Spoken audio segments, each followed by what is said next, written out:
Una rivalidad que provocó la revolución de una marca, que crearía el antes y el después de lo que era la norma de diseño automotriz de la época. Una pelea que duraría por años y nos dejaría parte de un carro épico, una leyenda del automovilismo. ¿Qué tal, gorilas? Soy Jorge Rincón y bienvenidos a su programa Cosas que nadie me preguntó de acá.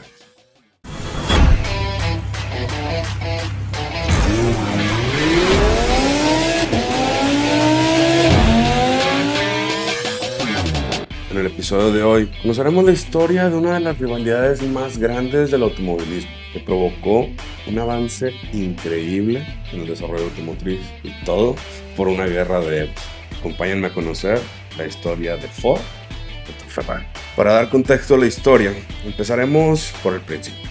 En 1903, un visionario llamado Henry Ford fundaría una de las marcas de automóviles más conocidas en el mundo, Ford Motor Company, siendo pionero en muchos métodos, incluyendo métodos de producción como la línea de ensamblaje, creando modelos fáciles y baratos de construir, que eso pues se traducía en baratos de comprar.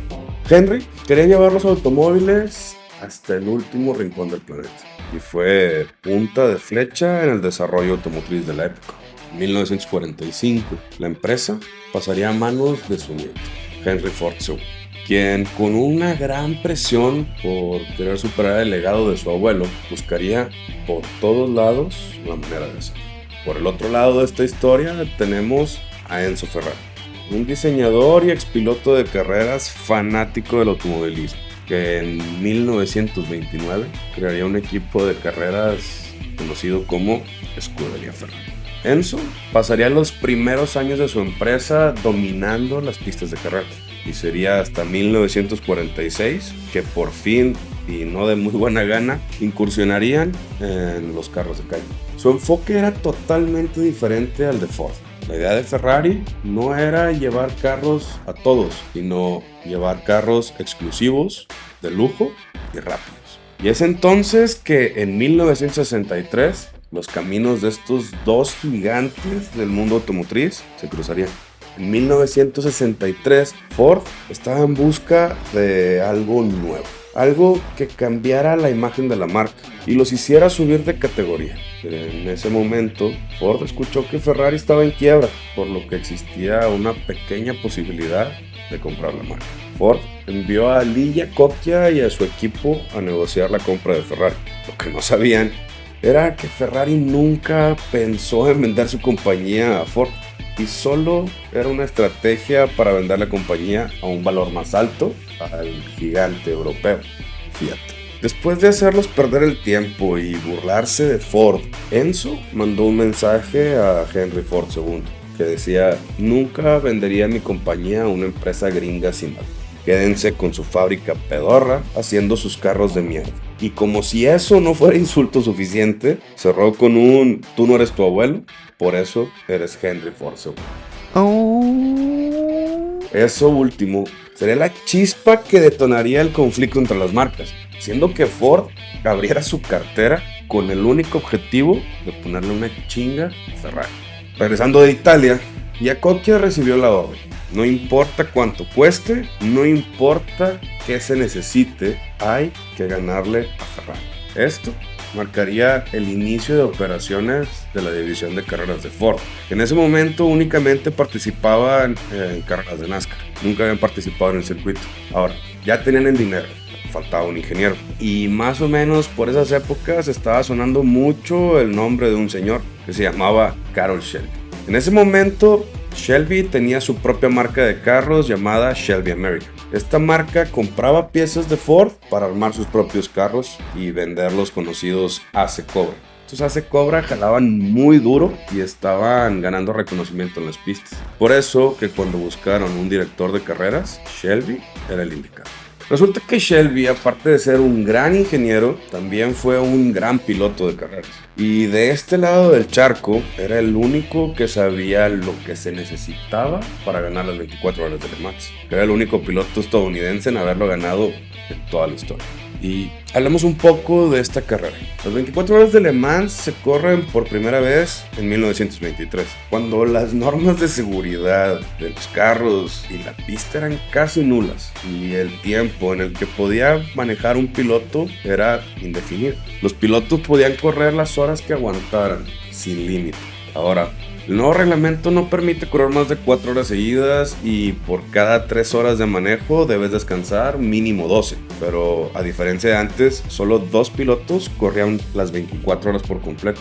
Ahora mínimo son 4 pilotos para correr 24 horas. Siendo una carrera de resistencia, las grandes marcas le empezaron a apostar por ganar esta carrera, para probar que sus carros podían con todo, que tenían confiabilidad. Es así como entre grandes marcas entra Porsche, Ferrari, Mazda, Toyota, etc. En general, todas las grandes marcas han pasado por esta carrera. Y si te quieres consagrar en el mercado automotriz, ganarla es lo mejor que puedes hacer. Volviendo al tema. Después de algunas negociaciones entre Shelby y Ford, Shelby aceptó el trabajo y se puso a trabajar de la mano de Ford para hacer el carro que por lo menos les diera una oportunidad de pelear la victoria en Le Mans contra el poderoso y dominante Ferrari. Es aquí donde realmente empieza el pedo. Ya tienes un muy buen ingeniero, ya tienes todo el pinche dinero del mundo. Pero un carro no es nada sin un buen piloto, que lo sepa entender, manejar y llevar a ese límite. Entonces, con este lugar clave que llenar, Shelby iría por su viejo amigo, Ken Miles. Un piloto y mecánico inglés reconocido tanto por su talento como su mal carácter. Juntos, Shelby y Miles empezaron el viaje, hacer el carro que pudiera vencer a Ferrari en Le Mans. Ford buscó a Cooper, Lotus y Lola, pero se toparon con algunos detalles. Cooper, aunque con experiencia en carreras, no tenía ninguna experiencia en turismos. Lotus estaba ocupado haciendo el carro para las 500 millas de Indianápolis, por lo que Lola fue elegido para ser el proveedor del poco conocido Lola GT.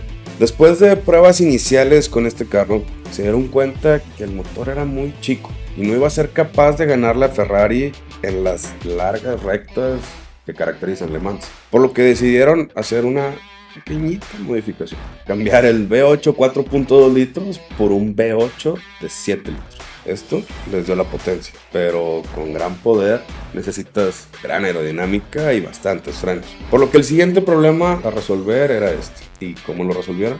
Haciendo el carro más compacto o chaparro, que midiera exactamente 40 pulgadas del piso al techo. Y por eso, amigos míos, es que su nombre es el conocido Ford GT40. En 1965 Ford debuta en Le Mans con su Ford GT40, que después de lo que parecía haber sido un rotundo fracaso, esa participación fue algo importante. Aunque ninguno de los Ford terminó la carrera, había marcado un récord de velocidad pasando las 200 millas por hora, que son alrededor de 300 km por hora. Eso era un paso en la dirección correcta. Ya tienes velocidad y buen paso por curva, pero ahora falta algo muy difícil de lograr: terminar la carrera. Siguiente año, Ford da un poco más de libertad a la división de carreras para hacer lo necesario para ganar. Ese año, Ken Miles llevaría el ahora conocido GT40 MK2 a la victoria de las 24 horas de Daytona, y después ganarían un 1, 2 y 3 en las 2 horas de Sebring, lo que los preparó para las 24 horas de Le Mans de 1966. La fecha es 1966. Ubicación: Le Mans, Francia. Llegan los MK2 a la pista, manejados por Ken Miles y Danny Hulme en el Ford número 1, Bruce McLaren y Chris Amon en el Ford número 2, y Ronnie Bucknam y Dick Hutcherson en el Ford número 5. Esta carrera era muy importante. Ford había diseñado el carro perfecto y tenían muy buenos pilotos al volante.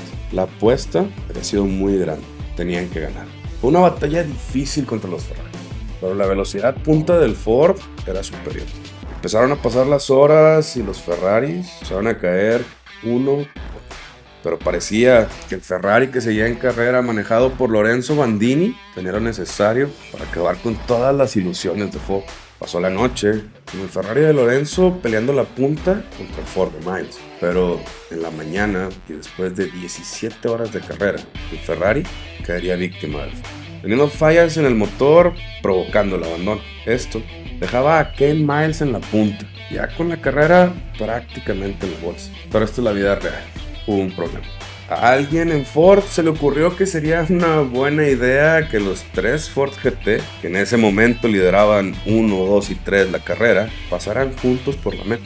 Se le dio la instrucción a Miles de bajar la velocidad y esperar a los otros Ford, provocando que el Ford número 1 de Miles, al cruzar la línea de meta o la bandera cuadros, quedara segundo. Ganó la victoria al Ford número 2, manejado por McLaren.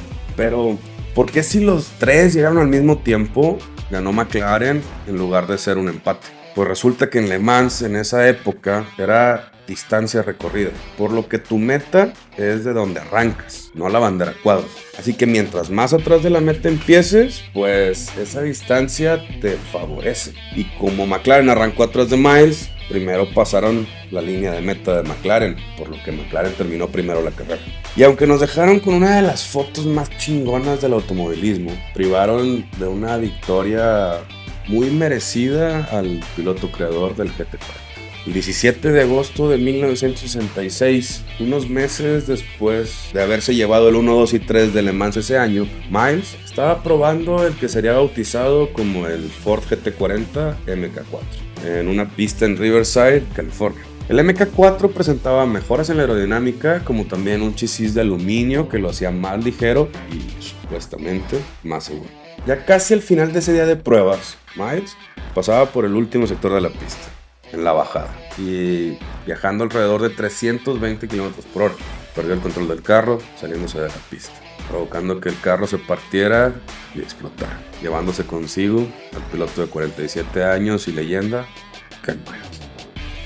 Luego de esto, la creación de Miles, Shelby y Ford dominarían Le Mans por los próximos años, ganando hasta su retiro en 1969. Qué lástima que Miles no pudo ver el dominio del cohete que había armado.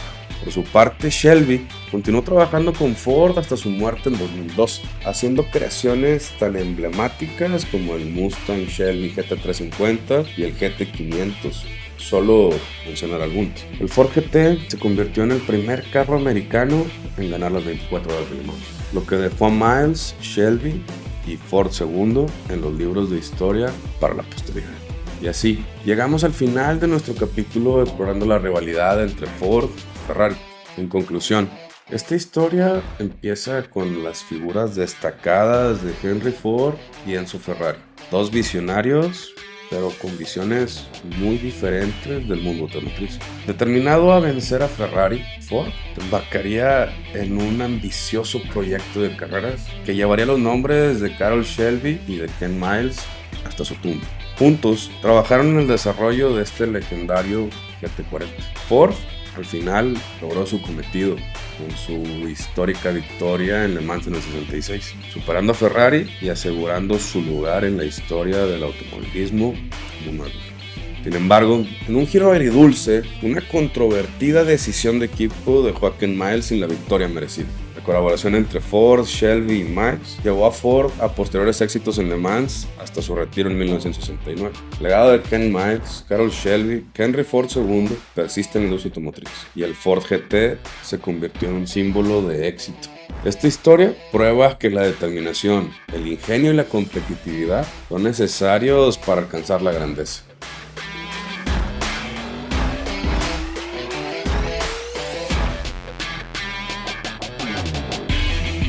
Esto fue todo, Aurilas. Estaremos trabajando para traerles más datos que nadie me preguntó de carros. No olviden suscribirse. Y si tienen alguna petición en especial, déjenla en los comentarios y con gusto lo traeremos en ediciones posteriores. Hasta la próxima.